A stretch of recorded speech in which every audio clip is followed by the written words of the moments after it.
Assalamualaikum warahmatullahi wabarakatuh. Alhamdulillahirabbil alamin wassalatu wassalamu ala sayyidil mursalin sayyidina Muhammadin wa ala alihi wa ashabihi wa man tabi'ahum bi ihsanin ila yaumiddin. Amma ba'du. Anak-anakku sekalian, untuk materi akhlak pada pagi hari ini kemarin sudah saya share untuk file yang bisa dicetak. Jadi sekarang dipersiapkan pensil atau bolpennya. Tugasnya untuk hari ini nanti adalah memberi harokat ya, memberi harokat pada file yang telah saya share kemarin.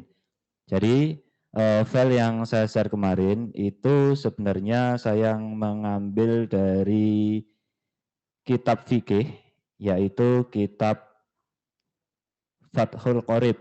Tapi yang kemarin saya ambil itu kitab takribnya ya. Jadi kitab takrib itu yang biasanya digunakan di pesantren-pesantren di hampir seluruh wilayah Indonesia. Untuk kajian fikih biasanya fikih dasar itu menggunakan kitab takrib ya. Jadi aslinya itu kurang lebih seperti ini. Ini kitabnya aslinya. Dan yang kemarin saya share tulisannya itu adalah yang pinggirnya. Jadi kitab ini dikarang, kitab ini ada dua ya. Jadi sebenarnya kitab ini ada dua. Ada kitab namanya kitab takrib itu yang dikarang oleh Syekh Habib Suja itu kemudian dijelaskan dalam kitab namanya Fathul Qorib ya. Jadi ada dua ini. Yang dalam ini yang besar belum nyampe ya. Yang besar ini namanya kitab Fathul Qorib, sedangkan yang takrib itu yang pinggirnya ini, yang kecil ini. Nah sekarang yang kita pelajari itu yang pinggirnya ini. Nah tugas untuk pagi hari ini biar tidak ngantuk itu nanti memberi harokat dari tulisan yang kemarin sudah saya share. Seharusnya biasanya kalau di pesantren-pesantren itu tidak hanya memberi harokat, tetapi juga memberi makna ya. Jadi memberi makna itu ngarteni, ditulis artinya 1/1 itu. Biasanya seperti itu kalau di pesantren-pesantren. Tapi untuk hari ini cukup tugasnya memberi harokat. Tapi kalau misalkan ditulis juga tidak apa-apa. Baik, sebelumnya untuk toharo ini artinya adalah bersuci ya. Sekarang disiapkan tulisannya semuanya, kemudian nanti diberi harokat ya, mulai dari paling atas. Bismillahirrahmanirrahim. Saya dikte pelan-pelan ya. Kitabut Toharoti. Nanti saya terjemahkan pelan-pelan nanti. Kitabut Toharoti. Al-miyahu allati yajuzu at-tadhiru. Al-miyahu allati yajuzu at-tadhiru biha sab'u miyahin. Al-miyahu allati yajuzu at-tadhiru biha sab'u miyahin. Ya, sampai tutup miyahin ya. Sebentar, tulisanmu kemarin, ini ya tulisannya ya. Sebentar, saya yang kemarin ini tak inggir nih sih.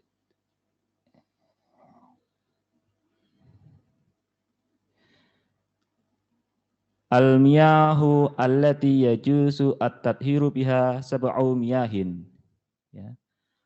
Ma'us sama'i wa ma'ul bahri wa ma'un nahri wa ma'ul bi'ri wa ma'ul aini wa ma'us salji wa ma'ul bardi.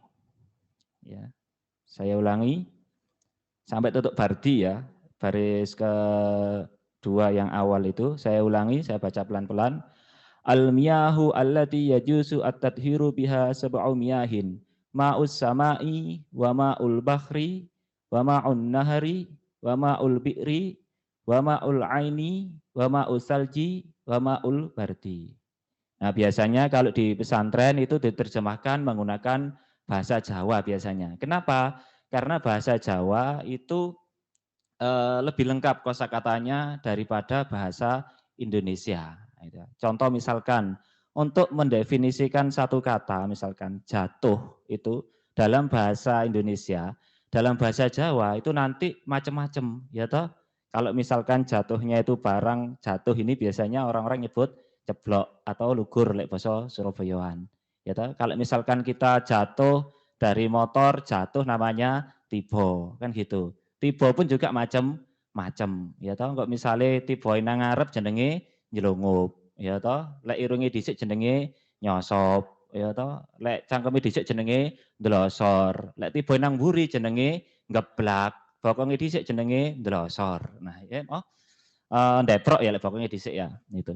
Ya, jadi biasanya di pesantren menggunakan bahasa Jawa itu salah satunya yang pertama memang dulu sebelum bahasa Indonesia ada, Islam sudah datang dulu ke tanah Jawa sehingga penerjemahan nas-nas kuno atau nas-nas salaf itu menggunakan bahasa Jawa. Nah, kemudian ternyata ketika bahasa Indonesia sudah datang pun bahasa Jawa masih digunakan karena memang lebih lengkap kosakatanya. Nah, ini saya terjemahkan dalam bahasa Jawa, tapi nanti juga saya terjemahkan ke dalam bahasa Indonesia. Mungkin ada di antara siswa-siswa SMK 1 yang tidak bisa bahasa Jawa mungkin. Walaupun kalian di sekolah ini, walaupun dari luar Jawa itu dipaksa untuk mau belajar bahasa Jawa. Itu kelas 10 itu kan ada pelajaran bahasa Jawa. Ya, kalau dalam bahasa Jawa biasanya diterjemahkan almiyahu utawi piro-piro banyu allati kang yaju sewenang opo allati atat hiro ing tiga sesuci biha kelawan banyu iku sab'u miyahin. Itu piro-piro banyu. Maksudnya apa? Air yang bisa digunakan untuk bersuci itu ada 7. Ya. 7 ini bisa digunakan untuk bersuci. Bisa digunakan untuk wudhu, bisa digunakan untuk menghilangkan najis, bisa digunakan untuk mandi besar. Yang pertama, ma'us sama'i, ma'us sama'i, banyu langit. Nah, banyu langit artinya apa? Banyu hujan. Nah, air hujan itu yang pertama. Air hujan itu suci, mensucikan ya. Jadi kalau misalkan wudhu pakai air hujan apakah boleh? Boleh. Jadi misalkan kalau rumahnya talangnya bauwanter itu dipakai wudhu di situ boleh? Boleh. Air hujan itu suci, mensucikan. Ya, itu. Bahkan di beberapa tempat air hujan itu ditampung, digunakan untuk bersuci biasanya ditampung kemudian digunakan untuk kehidupan sehari-hari. Yang kedua, ma'ul bakhri. Ma'ul bakhri itu artinya adalah ma'ul bakhri banyu segoro ya. Ma'ul bakhri itu banyu segoro, itu air laut ini. Air laut itu juga suci, mensucikan ya. Berwudu pakai air laut apakah boleh? Boleh. Jadi kalau misalkan yang rumahnya dekat kenjeran ya toh jedingnya pas mampet dan lain sebagainya. Wudu pakai air laut boleh gitu. Wa ma'un nahri lan banyu kali. Ya, air kali itu suci mensucikan selama airnya mengalir dan tidak berubah warna, rasa dan baunya kecuali perubahan karena tanah. Ya kalau kita lihat di rolak misalkan, kalau warnanya coklat itu karena perubahan campur dengan tanah itu suci, boleh digunakan bersuci. Tapi kalau perubahannya tidak karena tanah, mungkin karena ada limbah dan lain sebagainya, maka nanti akan berubah hukumnya. Berikutnya wamaul bi'ri lan banyu sumur. Nah, banyu sumur ya. Ini juga suci mensucikan. Boleh digunakan untuk bersuci. Terus bagaimana dengan air sumur yang berbau? Nah, ini yang kadang menjadi masalah itu, air sumur yang berbau. Nah, selama percampuran baunya itu bukan dengan benda najis, enggak apa-apa, tapi kalau baunya itu misalkan mohon maaf, misalkan bau limbah yang sangat menyengat sehingga itu membahayakan ya tidak boleh. Itu walaupun air sumur. Wa ma'ul aini dan banyu sumber ya, mata air itu. Al-ain itu mata, ya, mata air yang dimaksud di sini itu. Kemudian wa ma'us salji lan banyu salju ya. Salju yang mencair itu. Jadi salju yang mencair itu boleh digunakan untuk bersuci. Wa ma'ul bardilan banyu embun. Air embun. Maksudnya gimana masa tiba kene nganggur-nganggur nglumpuk embun kan ya enggak mungkin. Nah, ini betapa hebatnya para ulama terdahulu, kitab ini ditulis ratusan tahun terdahulu, tapi di sini sudah disebutkan wama ulbardi, banyu embun. Dan ternyata di zaman kehidupan modern ini, proses pengembunan itu digunakan untuk kehidupan sehari-hari di negara-negara yang sulit mendapatkan air. Contoh misalkan di Arab Saudi itu ada namanya distilasi ya. Jadi air laut itu diuapkan, kemudian diproses sehingga nanti didapatkan titik-titik air yang disebut dengan proses penyulingan itu. Jadi diuapkan kemudian diembunkan. Nah, air yang diembunkan ini nanti menjadi tawar. Gitu. Di Arab Saudi, di Singapura itu juga menggunakan cara seperti itu. Nah, ini. Jadi apakah boleh air seperti itu digunakan untuk bersuci? Boleh, ya boleh. Baik, sekarang saya lanjutkan teksnya ya. Jadi air yang boleh digunakan untuk bersuci itu ada 7 ya. Yang pertama air hujan, yang kedua air laut, kemudian air sungai, air sumur, air yang berasal dari sumber mata air. Ya, contoh misalnya nang Cangar, oleh ya, karena apa? Di sana adalah sumber mata air. Wama usalji, ya, air yang berasal dari salju yang meleleh. Wama ulbardi, ini adalah air embun. Baik, sekarang kita lanjutkan. Ya, pulpennya disiapno, diberi harakat lagi. Tsummal miyahu ala arba'ati aqsamin. Tsummal miyahu ala arba'ati aqsamin. Tahirun mutahhirun ghairu makruhin isti'maluhu. Tahirun mutahhirun ghairu makruhin isti'maluhu. Wahwa al-ma'ul mutlaqu. Wahwa al-ma'ul mutlaqu. Wa tahirun mutahhirun makruhun isti'maluhu. Wa tahirun mutahhirun makruhun isti'maluhu. Wahwal ma'ul musyammas. Wa tahirun ghairu mutahhirin li ghairihi wa huwa al-ma'ul musta'mal. Wa tahirun ghairu mutahhirin li ghairihi wa huwa al-ma'ul musta'mal. Wal mutaghayyir bima khalatahu minat taharat wal mutaghayyiru bima khalatahu minat tahirat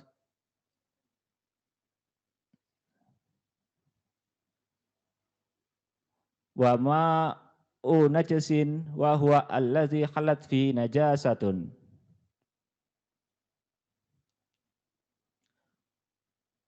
Wa ma'u najasin wa huwa allazi khalat fihi najasatun. Oke, saya artikan lagi pelan-pelan ya. Ini.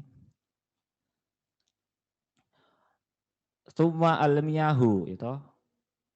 Mongko utawi pira-pira banyu iku ala arbaati aqsamin ing atase papat pira-pira bagian ya. Iku tahirun mutahhirun ghairu makruhin. Tahirun suci mutahhirun kang nyucikake ghairu makruhin lan ora makruh apa al-isti'maluhu nganggo banyu. Ya, jadi tahirun suci mensucikan dan tidak makruh untuk digunakan. Makruh itu kan sesuatu yang lebih baik digunakan. Ditinggalkan ya. Makruh itu sesuatu yang lebih baik ditinggalkan. Itu namanya makruh. Nah, ini suci mensucikan dan tidak makruh.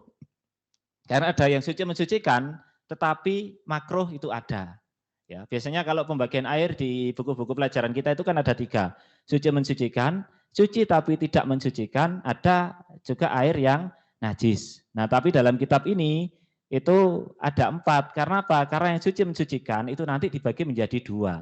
Ada yang suci mensucikan tidak makruh digunakan, tapi ada yang suci mensucikan tetapi makruh. Makruh itu sebaiknya ditinggalkan kalau ada yang lain. Nah, ini. Ya, ini tahirun ghairu makruhin istimal wa huwa lan utawi tahirun iku al-ma'ul mutlaq. Banyu kang mutlak ya, banyu mutlak ya 7 air yang tadi itu ya, selama tidak berubah warna, rasa dan baunya. Nah, kemudian yang termasuk kedua wa tahirun mutahhirun makruhun wa tahirun lan suci mutahhirun lan nyucikake makruhun kang makruh apa istimaluhu nganggo tahirun ya toh. Makruh digunakan. Wa huwa lan utawi tahirun makruhun iku alma'u banyu al-musyammas kang den panasake marang srengenge. ya. Jadi air yang dipanaskan karena dipanaskan dengan cahaya matahari itu hukumnya makruh digunakan. Ya, misalnya Kak sampean punya tandon itu tapi disengaja agar kepanasan, kok kan anget le awan. Nah, itu sebenarnya makruh itu digunakan. Makruh. Ya, itu kalau menggunakan pemanas matahari. Ya mungkin sekarang atau water heater yang pakai matahari gitu. Nah, itu apakah boleh digunakan bersuci? Boleh, boleh, enggak apa-apa. Tapi hukumnya makruh. Makruh itu sebaiknya ditinggalkan. Kalau ada air yang seger, yang biasa, ya pakai air yang biasa. Gitu ya. Kemudian selanjutnya watohirun. Nah ini yang ketiga, suci. Watohir tohirai. Ya memang seperti ini bahasanya. Gohiru mutohirin kang ora nyuciake ligorihi maring liyani. Ya, suci tapi tidak mensucikan. Airnya itu suci, kena baju kita tidak najis, tapi tidak bisa digunakan untuk bersuci. Wa huwa lan utawi tahirun ghairun tahirun iku alma banyu al musta'malu kang wis tau den gawe sesuci, wis tau dienggo ya. Jadi misalnya sampean banyu wudu digawe wudu maneh, itu lek mek titik ndak oleh. Itu namanya suci tapi tidak mensucikan. Jadi misalnya mari wudu ngene iki banyune dilumbukne ndok ngisore ndok bak misalnya ya, misale itu airnya itu suci, tetapi tidak mensucikan. Nah, tapi tidak mensucikan itu. Makanya biasanya kalau wudhu itu yang paling aman memang pakai pancuran, itu yang paling aman. Kalau wudhu di bak, itu kalau baknya kecil, itu nanti kita ambil air wudhu seperti ini, kalau ada cipratan, nah itu cipratan masuk ke dalam baknya, itu nanti bisa berubah menjadi air mustakmal. Makanya dulu orang-orang tua kita kalau punya kamar mandi dan baknya itu, bak mandinya itu kecil, biasanya bikin tempat pancuran ya, entah itu dari timbul DKI bolongan atau bagaimana. Biasanya seperti itu. Ini untuk mengantisipasi agar cipratan air wudhu itu tidak masuk ke dalam bak mandi. Itu. Kemudian, tapi kalau bak mandinya besar enggak apa-apa. Kalau bak mandinya besar seperti di masjid-masjid itu enggak apa-apa. Biasanya di masjid-masjid kan ada ya yang pakai masjid-masjid lama itu bak mandinya besar itu enggak apa-apa. Itu. Kemudian wal mutagayyiru lan owah bima kelawan barang kholat to kang nyampuri hu ing ma minat tahirati saking pira-pira perkara kang suci. Maksudnya apa? Maksudnya adalah air yang suci tapi tidak mensucikan itu air yang 7 tadi itu tercampur oleh sesuatu yang suci sehingga berubah warna, rasa dan baunya. Contoh, air sumur campur teh. Nah, ini air sumur campur teh. Air sumur campur teh itu hukumnya suci ya. Teh itu suci. Jadi misalkan teh itu kena bajumu, bajumu tidak najis. Ya, tapi tidak boleh digunakan untuk bersuci. Ya, tidak boleh digunakan untuk bersuci. Nah, di kitab ini mungkin ada beberapa yang belum ditulis, tapi di kitab yang lain ada. Misal termasuk juga air yang berasal dari tumbuhan. Ya, itu air yang dari tumbuhan itu hukumnya suci tapi tidak mensucikan. Contohnya misalnya air kelapa. Air kelapa itu suci tapi tidak mensucikan. Tapi kalau airnya itu keluar dari akar tumbuhan itu nanti hukumnya menjadi sumber mata air tadi. Ya, sumber mata air itu kan rata-rata keluar dari dari akar tumbuhan. Tapi kalau dari batang atau buah dari tumbuhan tersebut maka hukumnya suci tetapi tidak mensucikan. Itu. Kemudian berikutnya wama unajisin yaitu lan banyu najis. Wa huwa lan utawi ma'u najisin iku allazi banyu khalat kang campur fi ing dalem apa najasatun najis. Wa huwa lan utawi ma'u najisin iku duna qullataini ing isore rong kulah. Nah, ini memang ada ada perbedaan di tengah masyarakat itu masalah 2 kulah dan tidak itu, dan ini tidak ada masalah sebenarnya perbedaan seperti itu, nanti silakan diikuti sesuai dengan keyakinan kalian. Nah, untuk di kitab ini yang kita gunakan ini air najis yaitu apabila air itu tercampur oleh sesuatu yang najis dan volume air tersebut di bawah 2 kulah. Aukana utawa ono apa mak iku kollata ini rongkola fadawayyar wongko owah apa mak, atau air tersebut lebih dari 2 kolah tetapi berubah warna, rasa, dan baunya. Contoh yang tadi saya contohkan air sungai yang tercampur limbah, itu kan banyak ya, tetapi berubah warna, rasa, dan baunya sehingga tidak boleh digunakan untuk bersuci. Itu. Kemudian tutup nanti mau. Aukana kulatus ghayr wa qallatani lan utawi rangkola iku khamsu mi'ati ritlin 500 ritel bil Baghdadi kelawan hitungan wong Baghdad takriban ing dalam kira-kirane filosof ing dalam kaul kang sah 500 ritel. 500 ritel itu piro? Nah, disinilah kemudian terjadi perbedaan di antara para ulama, 2 kulah itu berapa? Karena ini hitungannya menggunakan hitungan kuno yang sekarang sudah jarang dipakai ya. Ritel Baghdad itu. Ada yang menafsirkan 2 kulah itu sama dengan 200 liter. Ada yang 216 liter. Ada yang 250 liter. Nah, itu kita mengikuti yang mana? Ya nanti sesuai dengan keyakinan. Kalau saya secara pribadi itu mengikuti yang 216 biasanya. Yaitu ukuran kalau bikin bak mandi itu ukurannya 60 kali 60 kali 60. 60 cm kali 60 cm kali 60 cm. Ya, jadi biasanya kalau di perumahan-perumahan itu rata-rata 50 kali 50 kali 50 biasanya. Kalau yang di perumahan itu. Itu jadi ditambah 10 setting kas itu wis aman. Itu sebenarnya seperti itu. Tapi sekali lagi masalah ini memang debatable ya. Jadi fikih itu memang selalu berkembang dan akan ada beberapa pendapat tentunya dalam hal-hal yang furu'iyah seperti ini. Ini kan furu'iyah ya. Ini furu'iyah itu yang cabang ya, cabang furu'iyah. Tapi dalam hal yang pokok pasti sama. Contoh misalnya sholat duhur petang rakaat itu pasti podo kabeh. Lek ono aliran sing ngarani sholat duhur itu cukup 3 rakaat itu jelas sesat ya. Gitu. Tapi dalam hal furu'iyah ini nanti ada perbedaan karena memang berkembang itu. Ya, termasuk nanti misalkan masalah zakat ya, zakat. Zakat itu kan dalam kitab-kitab fikih itu disebutkan zakat fitrah itu adalah 1 sok. 1 sok. Sak sok itu berapa? 1 sok itu 4 mud.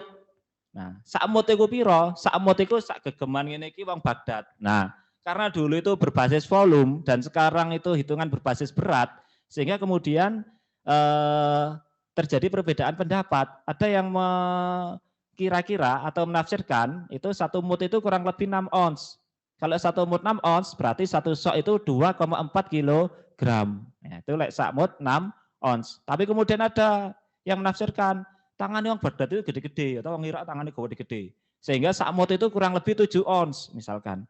7 ons berarti kalau 1 mud 7 ons itu 1 sok itu berapa? Sak sok itu 2,8 kilogram.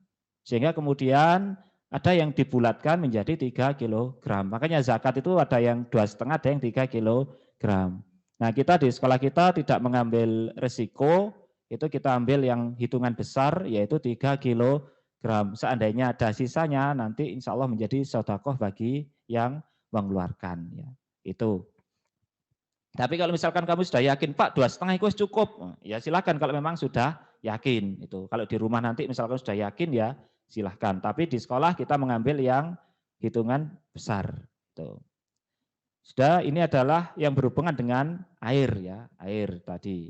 Kemudian dilanjutkan berikutnya, nanti masalah wudhu nanti ada di belakang nanti ya. Kita ikuti alur dari kitab ini dulu. Berikutnya, faslun utawi ikiku fasal. Saya baca dulu ya. Wa juludul maitati tadhiru bittibaghin illa jildal kalbi wal khinziri wa ma tulatu minhuma au min ahadihima. Ya, saya ulangi, silakan diberi harokat di kertasnya dan enggak ngantuk. Wa juludul maitati tadhiru bittibaghi illa jildal kalbi wal khinziri wa ma tulatu minhuma au min ahadihima. Wa atmil maitati wa sya'ri wa atmul maitati wa sya'ruha najisun illa adamiyin wa atmul maitati wa sya'ruha najisun illa al adami. Oke, saya terjemahkan lagi pelan-pelan sebentar. Kok keden. Kan ketok jelas. Ini ya sampai sini ya. Wa juludul maitati lan utawi pira-pira kulite bangkai. Maitati itu batang ya.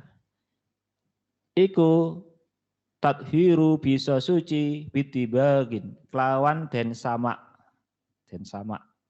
ya illa jildal kalbi angin kulite kiri anjing ya wal khinzir lan celeng khinzir celeng kulit binatang itu bisa suci kalau disamak. Disamak ini proses pengolahan kulit dikeringkan. Biasanya dipakai apa?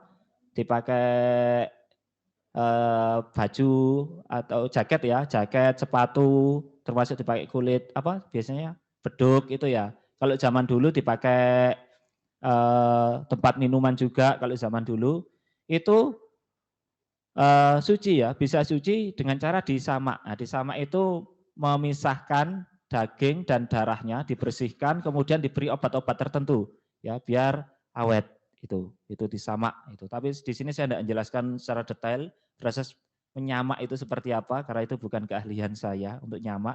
Tapi nanti kalau misalkan kalian ada yang bekerja di bidang perkulitan, itu akan tahu bagaimana cara menyamak itu.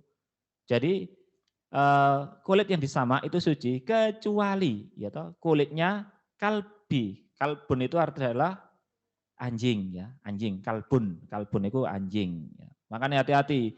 Kalbun dengan kolbun itu beda jauh. Kalau kolbun artinya hati. Kalau kalbun artinya anjing. Nah, walaupun dalam bahasa Indonesia kalbu itu diartikan hati. Tapi sebenarnya dalam bahasa Arab itu adalah kolbun. Makanya Kiai Haji Abdullah Gimnasiar atau Agim ketika membuat sebuah jamaah atau sebuah kegiatan kan disebut dengan manajemen kolbu. Tidak menggunakan kalbu ya. Karena mungkin beliau khawatir kalau kalbu nanti menjadi anjing. Tapi ya enggak apa-apa karena sudah masuk dalam bahasa Indonesia, ya mau gimana lagi. Ya bahasa Indonesia kan pakai K ya, kalbu ya, gitu. Enggak pakai kof gitu. Ya, itu mengambil dari bahasa Arab ya, gitu. Tapi sebenarnya yang benar adalah kolbun. Sama dengan mahram sama muhrim. Nah, mahram, orang yang tidak boleh menikah dengan kita itu sebenarnya adalah mahram. Kalau muhrim itu adalah orang yang sedang berikhram. Berikhram itu ketika melaksanakan umroh dan haji ya, pakai baju ikhram, itu namanya berikhram. Muhrim itu sebenarnya seperti itu definisinya. Tapi karena di dalam Kamus Besar Bahasa Indonesia, orang yang tidak boleh menikah dengan kita disebut dengan muhrim, ya tidak apa-apa. Kalau kita menulis literasi dalam bahasa Indonesia, itu ditulis muhrim, ya tidak apa-apa. Itu. Karena dianggap saja itu bahasa Indonesia. Walaupun sebenarnya kalau dilihat dari bahasa Arabnya jauh. Karena yang tidak boleh menikah dengan kita itu namanya mahram. Ini. Wama lan kewan atau barang tuladu kang dan lahirake minuhuma saking kalbu wal khinzir. Ya, termasuk hewan yang dilahirkan dari anjing dan babi ya. Khinzir itu celeng itu babi. Misalkan ada kawin silang anjing dengan kambing misalkan. Nah, anaknya itu kulitnya najis misalnya ya toh. Kan wong saiki aneh-aneh.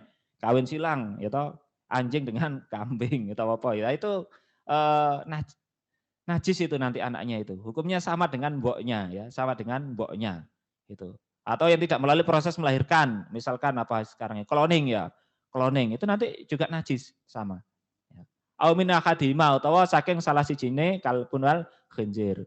Wa atmul maitati lan utawi balunge bangkai ya, balunge batang bangkai wa sya'ruha lan rambute maitati iku najisun najis illa adamiyin angin balung lan rambute anak Adam. Nah, jadi kalau manusia itu tidak najis. Bangkai, maaf, maitatu itu sebenarnya bangkai ya. Bangkai itu adalah sesuatu yang mati karena tidak melalui proses penyembelian. Ya, itu namanya bangkai. Ya, jadi kalau misalkan ikan, makanya ikan itu yang kita makan itu kan bangkainya ya. Bangkai itu kan najis semuanya, kecuali bangkai ikan ya. Ikan ya, ikan kan tidak najis ya. Karena apa? Karena ikan tidak mungkin kita sembelih kan ikan. Ikan kan kamu pernah nyembelih ikan kan tidak pernah.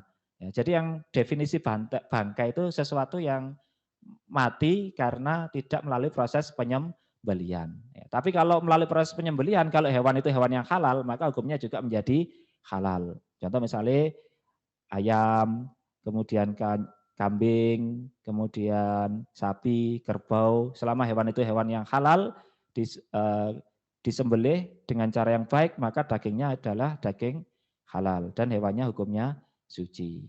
Itu. Wis setengah jam. Pertanyaannya nanti saja ya kalau ada pertanyaan. Sekarang saya lanjutkan dulu. Wis saiki ditulis mana? Ayo nulis. Sarni pulpeni. Faslun. Wasiwaku mustahabun fi kulli halin. Wasiwaku mustahabun fi kulli halin illa ba'da zawal lisoimi. Illa ba'da zawal lisoimi. Saya ulangi. Wasiwaku mustahabun fi kulli halin illa ba'da zawal lisoimi. Wa huwa fi salasati mawadhi'i. Wa huwa fi salasati mawadhi'i asyaddu istihbaban inda taghayyuril fammi min azamin.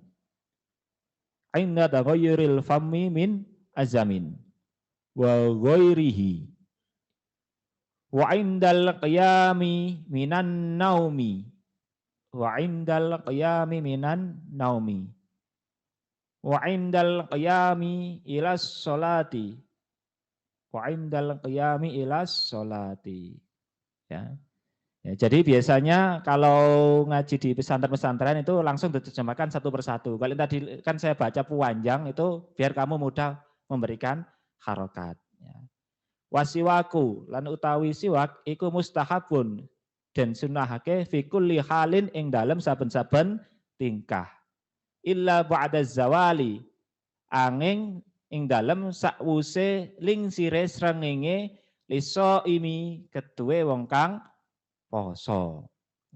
Wasiwaku ya. Jadi bersiwak itu menggosok gigi itu sunnah dalam setiap kesempatan kecuali gitu, ketika matahari bergeser ke arah barat bagi orang yang berpuasa ya. Jadi kalau sekarang kamu menggosok gigi itu hukumnya sunnah kalau jam sekarang, tapi nanti setelah zuhur menggosok gigi itu makruh. Karena apa? Sedang berpuasa. Ya, sedang berpuasa. Ya, jadi kalau menggosok gigi saat berpuasa itu kalau bisa ya pagi gini aja ya, sore enggak usah, apalagi kalau pasta giginya ada rasa-rasanya itu malah bahaya itu ya. Yang sekarang itu kan ada anak kecil-kecil itu ya, rasa jeruk, rasa stroberi ya, itu nanti bisa-bisa masuk ke dalam kerongkongan, nanti bisa batal itu puasanya. Nah, nanti besok insya Allah akan disampaikan hal yang membatalkan puasa. Ya, tapi kalau tidak sampai masuk kerongkongan, tidak sampai dilek ya tidak apa-apa. Itu. Tapi apakah boleh siwakan pada saat siang atau sore di saat bulan Ramadan? Boleh. Ya, tapi sebaiknya tidak. Ya, karena baunya orang berpuasa itu nanti akan menjadi wangi. Ya, ketika kita nanti di surga. Ya, enggak usah khawatir lah. Masa ambune gak enak biasa podo posoi ya. Tapi kalau sekarang kan enak ya kita pakai masker gak ketoro oleh mambu. Ini ya. Nah siwak itu sebenarnya itu yang baik itu pakai kayu arak ya, kayu yang biasanya kalau di Ampel itu banyak itu orang jualan itu kayu siwak itu. Nah tapi kalau kita kesulitan untuk mendapatkan kayu itu atau enggak punya ya kita pakai sikat gigi ya, sikat gigi. Kemudian wahwa lan utawi mustahabun ya disunah fi salasati mawadhi'i ing dalam telu pira-pira panggonan iku asyaddu luweh banget apane istihbaban dan disunahake. Ada 3 tempat yang sangat dianjurkan ya. Kapan? Ainda taghayyuril fami, ing dalem nalikane owahe cangkem, ambune apa? Bau mulut ya. Min azamin karena saking meneng suwe ya. Jadi mau meneng suwe kan suwe-suwe apa ya istilahnya ya? Ini mulut itu kan bisa berubah baunya ya.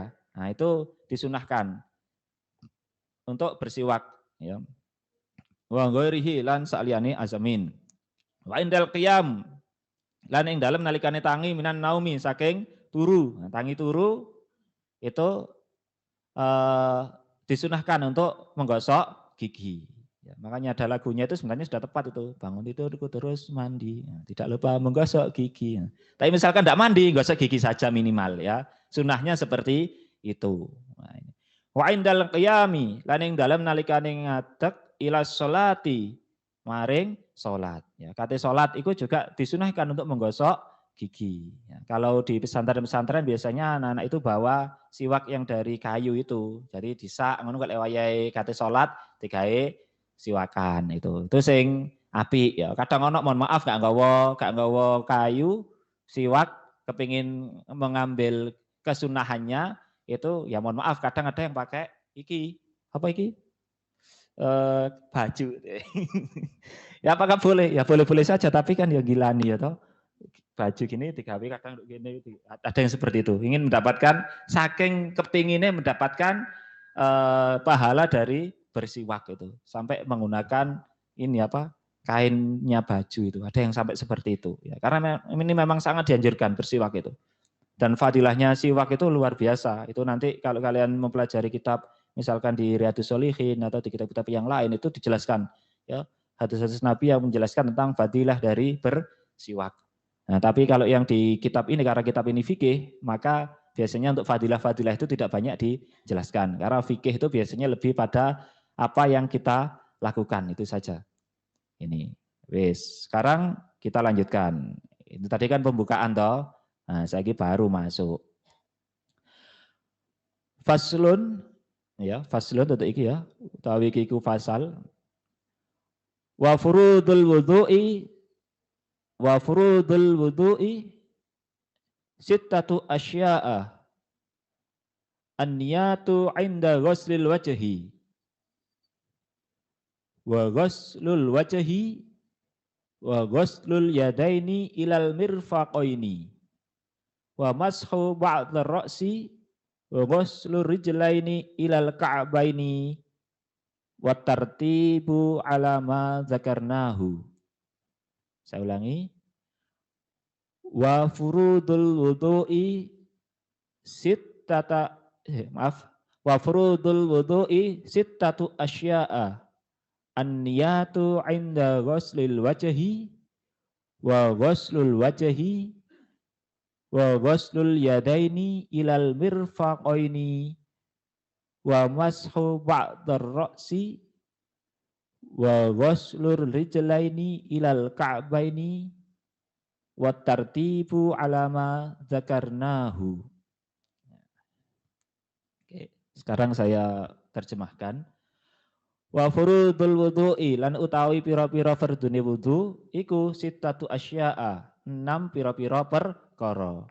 An-niyatu nomor 1 iku niat inda ghuslil wajhi ing dalem nalikane basuh wajah. Ya, jadi niat itu ketika kita membasuh wajah. Niat wudu itu bareng basuh wajah. Ya, niat wudu itu ya pokoknya kita niat wudu untuk menghilangkan hadas. Ya, kalau pakai bahasa Arab itu biasanya diajari di TPA TPQ itu ya. Nawaitul wudu'a li raf'il hadasil asghari fardholillahi ta'ala kan gitu ya. Kalau misalkan tidak pakai cara Arab apakah boleh? Boleh-boleh saja. Yang penting ketika wudu kita niat dalam hati untuk menghilangkan hadas kecil itu.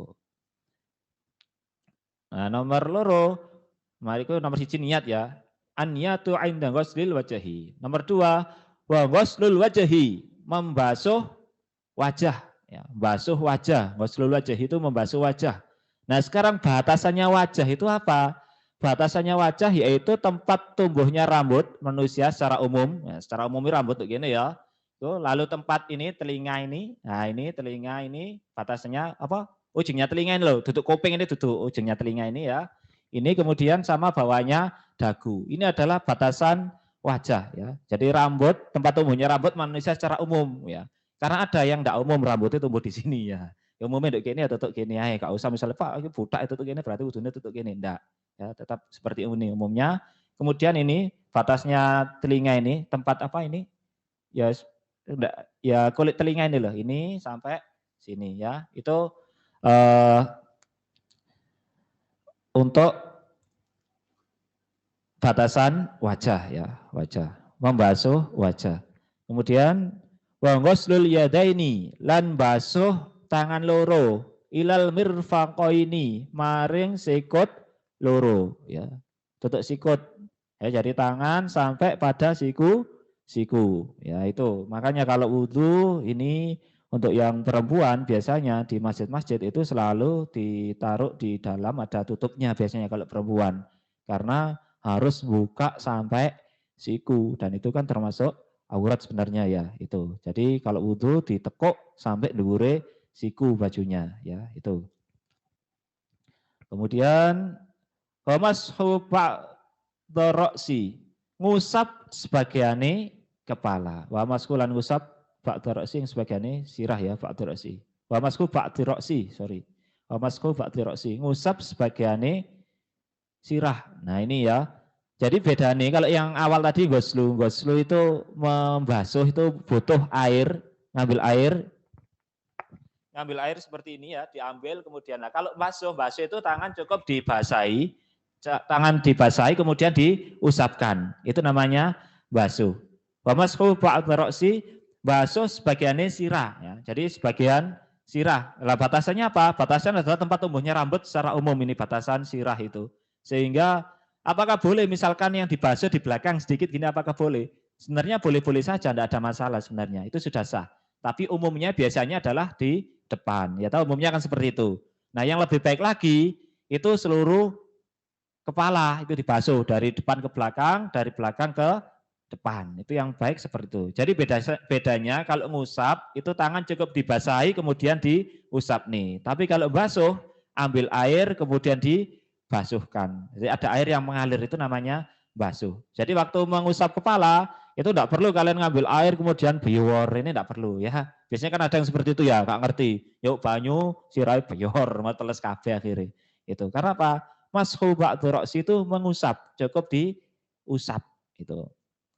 Jadi tangan cukup dibasahi. Kemudian berikutnya yang kelima, seluruh jela ini lan masuk sikil loro ilal ka'baini maring ka'bain itu mata kaki ya. Jadi sampai mata kaki wudhu itu. Enggak sampai lutut, sampai mata kaki. Wa tartibu lan tertib. Ya, tertibnya orang-orang diwolak-walik, ya urut mulai dari atas sampai bawah. Kalau Pak lek sikil dhisik gak apa-apa, enggak boleh. Itu. Beda kalau mandi besar. Kalau mandi besar itu rukun mandi besar enggak ada tertib. Sehingga dari bawah dari atas terserah kalau mandi besar. Itu kalau wudhu enggak boleh, harus urut. Wa tartibu lan tertib alama ing atase perkara zakar nakang wis nutur sapa kita hu ing ma. Itu. Saiki wis kurang 15 menit ya. Saya lanjutkan. Pak Jen, Pak itu belum datang ya Pak Asep? Iya coba, gue lali. Nah sekarang saya lanjutkan, silakan disiapkan bolpen dan kertasnya tadi. Wa sunanuhu asyaratu asya'a. Wa sunanuhu asyaratu asya'a. At-tasmiyatu wa ghuslul kaffaini qabla idkhalihima al-ina'a. Wa ghuslul kaffaini qabla idkhalihima al-ina'a. Wal madmadatu wal istinsyaqu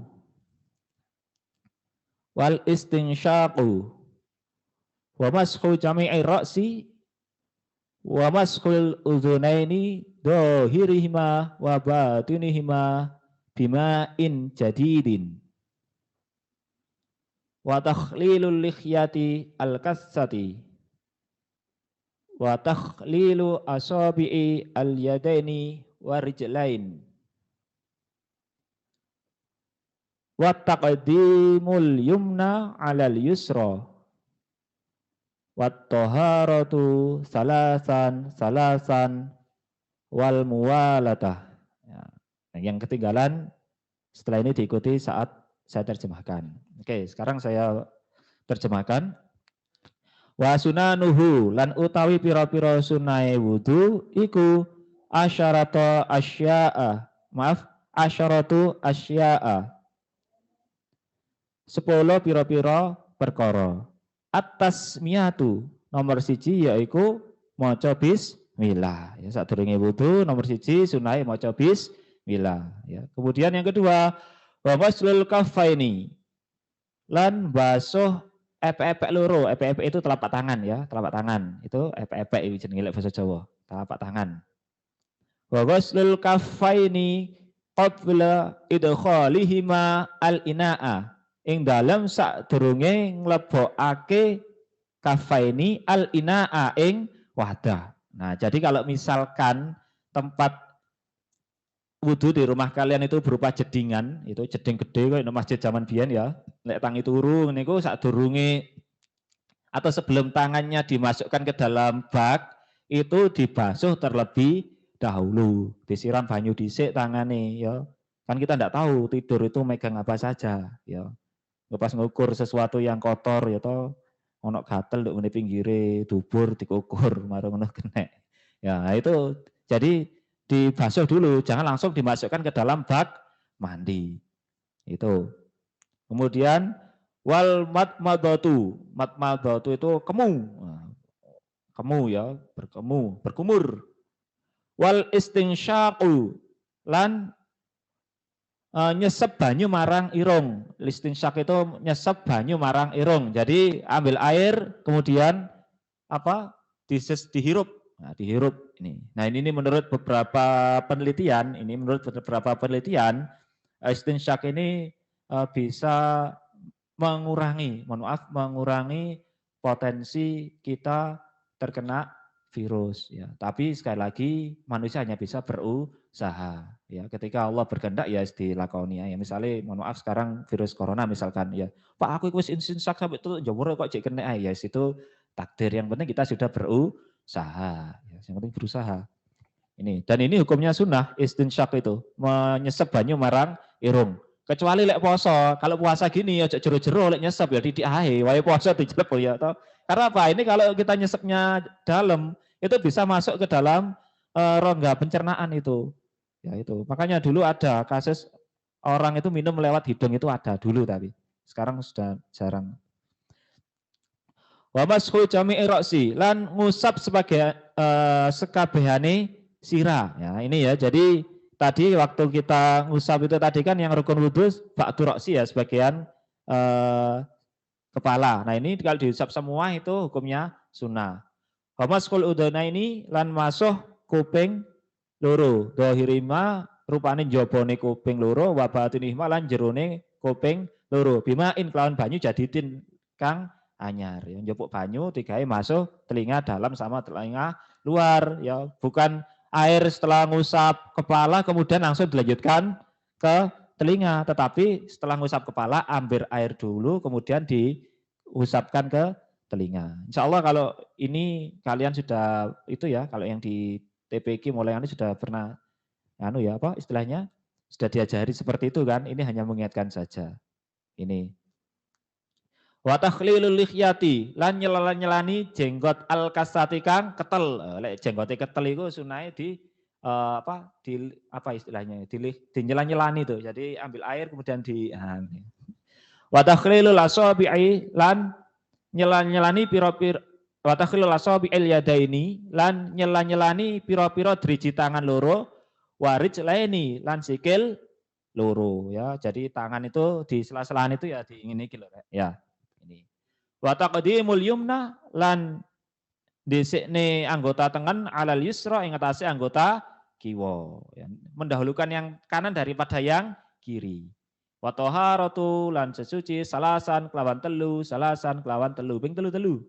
Ya. Itu sunnahnya seperti itu. Tapi kita harus lihat situasi dan kondisi. Kalau airnya itu sangat terbatas ya pisan aja enggak apa-apa. Wudhu itu salasan-salasan dalam kitab fikih manapun tidak ada yang mewajibkan harus 3 kali kan tidak ada. Itu kan hukumnya sunnah. 3 kali itu hukumnya sunnah. Tidak ada yang mewajibkan 3 kali itu. Sehingga dalam kondisi tertentu itu kalau memang tidak memungkinkan ya cukup sekali tidak apa-apa. Misalkan, mohon maaf, kamu nanti ke Singapura. Di Singapura itu airnya sangat terbatas. Air masjid itu kecil sekali di Singapura.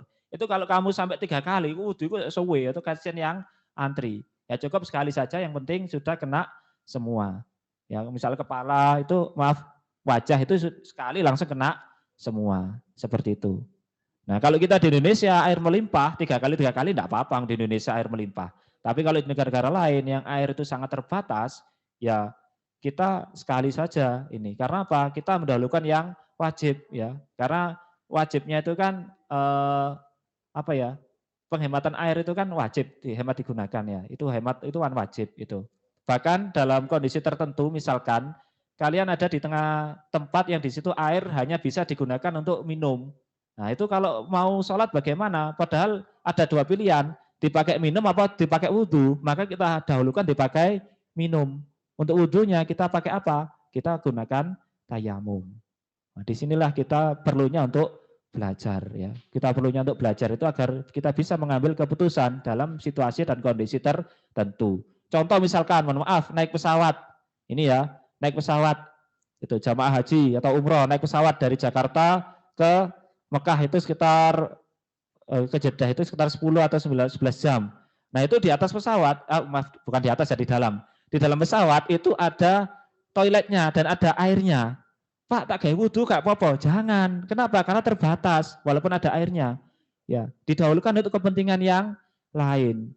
Kalau di pesawat biasanya menggunakan apa? Tayamum. Oh ngono banyu kok tayamum. Memang ada air, tapi airnya sangat terbatas. Beda kalau naik kereta. Kalau naik kereta itu misalkan kita naik kereta di dalam kereta wudhu, nanti airnya habis bisa diisi di stasiun berikutnya. Naik pesawat kan nggak iso.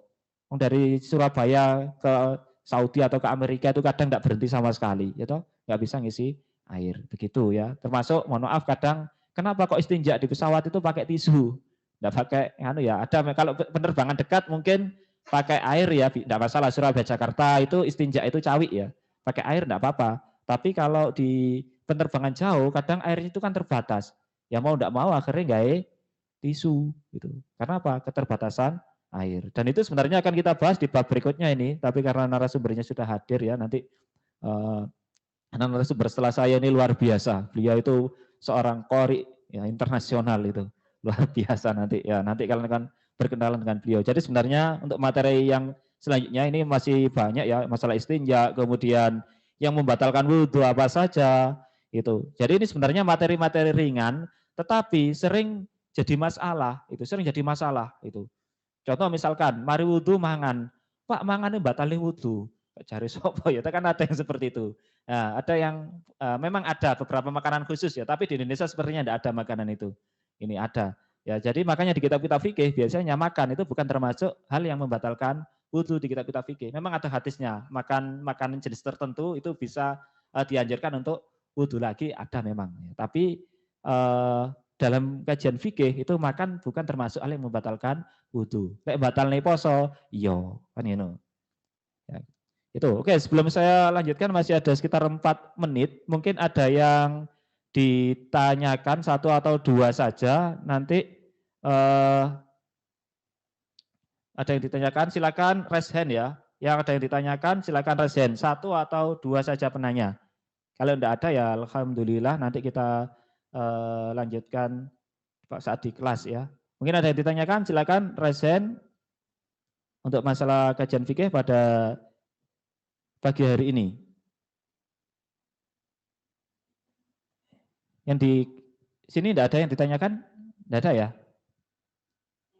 Tidak ya, nggak ada ya? Kata tak kok, enggak. Oh iya, tanya Mbak ekonomi. Ya, di sini ada yang tanya ternyata ya, lumayan lah. 3 menit.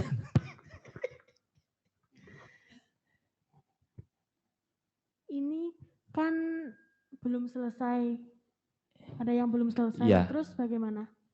Dibiarkan seperti ini, waktu dikumpulkan dibiarkan seperti ini atau Oh ininya. Oh Iya. kalau ininya nanti dikumpulkan seperti yang sampai ini tadi ya. Ini tadi sampai pada istinja ya, sebelum istinja ya. Iya. Ya dikumpulkan ya sampai situ aja. Enggak usah ya nanti kalau suatu saat kalau kita lanjutkan lagi. Gitu aja ya. Diberi nama sama kelas jangan lupa. Iya. Oke, yang lain sudah ya, tidak ada yang ditanyakan ya. Di rumah juga sudah clear ya. Oke, kalau tidak ada yang ditanyakan mungkin seperti itu saja untuk materi yang kedua. Untuk materi kedua nanti absensinya di berikutnya ya. Insya Allah setelah ini di-share untuk absen materi kedua ya. Jadi sedikit untuk kajian fikih tadi seperti itu. Memang sengaja saya gunakan kitab kuno, kitab salaf ini biar agak beda gitu aja. Biar agak beda dengan yang lain ya. Itu karena bagaimanapun juga kita juga harus menghargai karya ulama-ulama terdahulu. Karena karya ulama-ulama terdahulu itu luar biasa ya, luar biasa. Seperti kitab ini, walaupun ini murah, ini harganya cuma 7.000 atau 6.000 ya kalau kita beli, tetapi kitab ini digunakan di hampir semua lembaga pendidikan. Gitu. Di dunia ketika kita mempelajari fikih dasar, biasanya menggunakan kitab ini sebagai salah satu rujukannya. Terutama lembaga pendidikan yang berafiliasi atau bermazhab Asy-Syafi'i. Nah ini tadi saya gunakan di Indonesia karena kita memang sebagian besar mengikuti mazhab Syafi'i, walaupun mungkin ada yang tidak. Tapi tadi sudah saya sampaikan, kalau misalkan ada yang tidak cocok, Pak, menurut Bapak saya tidak seperti ini ya Pak, karena Bapak saya punya guru ngaji sendiri, ya silahkan, monggo mengikuti yang biasanya di rumah kalian yakini seperti apa. Oke, dari saya mungkin cukup sekian, kurang lebihnya mohon maaf. Wallahul muwaffiq liqawamit thoriq. Wassalamualaikum warahmatullahi wabarakatuh. Waalaikumsalam warahmatullahi wabarakatuh. Rabbana fa'na bima 'allamtana, Rabbi 'allimna ladzi yanfa'una, Rabbi faqihna wa faqihalana wa qarabati lana fi dinina.